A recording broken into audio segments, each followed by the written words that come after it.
Morel, and I'm doing an interview on drug trafficking, and I'm interviewing Morris. My first question about drug trafficking is, why would you say drug trafficking has affected your life? Drug trafficking? Well, I think just just drugs over the last 30, 40 years that I've grown up. I'm 45, so over the last 3 decades, I've seen the effects of drugs and drug culture on the U.S. And specifically on people in my lives, and it's just this influx of drugs into America has just affected everything in our culture. It's just something we really need to tackle. It's the way we treat drugs and drugs addiction is a big issue in the U.S. Just locking people up in prisons, we see it's just not working anymore. And so this is really affecting so much in our society in general, and like I said, for my personal lives. I've seen drugs affect people's lives out, not just drugs, legal drugs, but alcohol, and the combination of the two really has affected, like I said, a lot of people in my personal life as well. Do you think it is bad for community drug dealers to distribute drugs?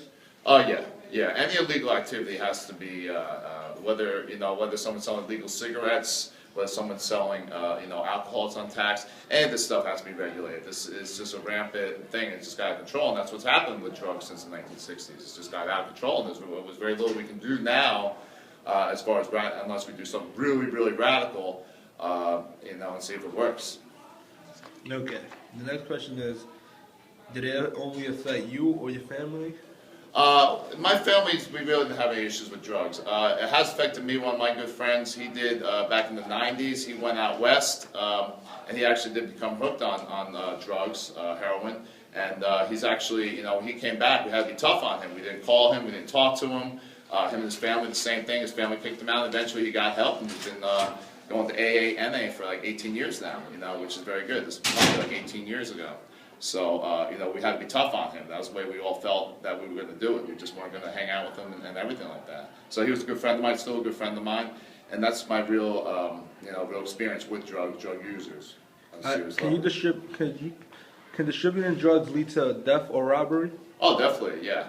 Not only, can, death as far as ODs and stuff like that, but as far as street crime, we're seeing, a lot of street crime now. I would say 80% of all street crime is tied in with illegal drugs at this point.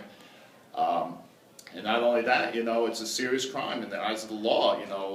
It's a charge that you can never erase from your record. It's a serious felony that's going to carry with you everywhere you go, as far as that goes.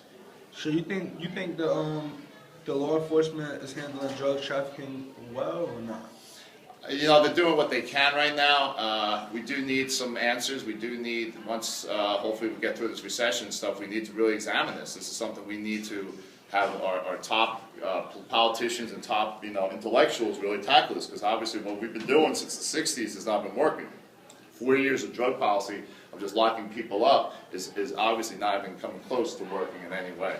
So we really need some real answers for tackling this problem, as far as drug trafficking. But the thing is, I guess, is like Customs and FBI and federal agencies doing what they can to curb the drug influx into this country, and that's really all they can do at this point.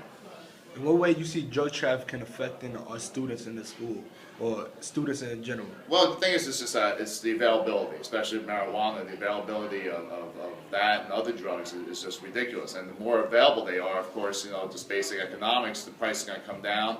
And there's more, it's more easier for them to access from the lower price and the availability. So I think it does affect everybody in society, especially young people. Young people are going to rebel and sort of go that route. They're going to, you tell them not to touch the stove, they're going to touch the stove to see what's happening. So, it really does affect society, especially the younger people who are still kind of finding their way in life. Do you think law enforcement should do more arresting in this case? I think we need other answers. I don't think just slapping cuffs, writing tickets, this and that is really going to work. I think we really need to look at rehabilitation, look at different answers, maybe a different prison system. Whereas we categorized people for lighter offenses versus more serious felony offenses, and we really just need to go that route. I think we really need to look at our penal system and how we punish people. What different techniques do you think we could use to stop drug trafficking in other communities or in our societies? It's really tough. It's really tough. I don't believe necessarily in legalization. But we have to explore other venues as well. Like I said, what we're doing is definitely not working.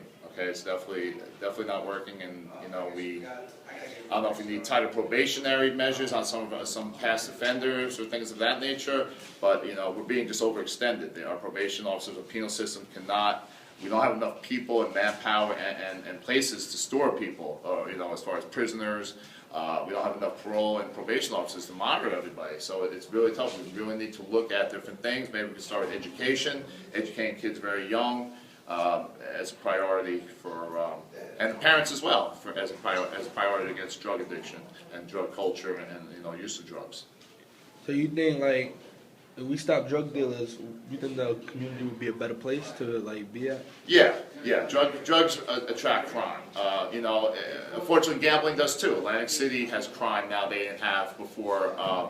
Before the rise of gambling. Anything we kind of think is a negative is going to attract crime. Is going to attract seedy behavior. Is going to attract this element.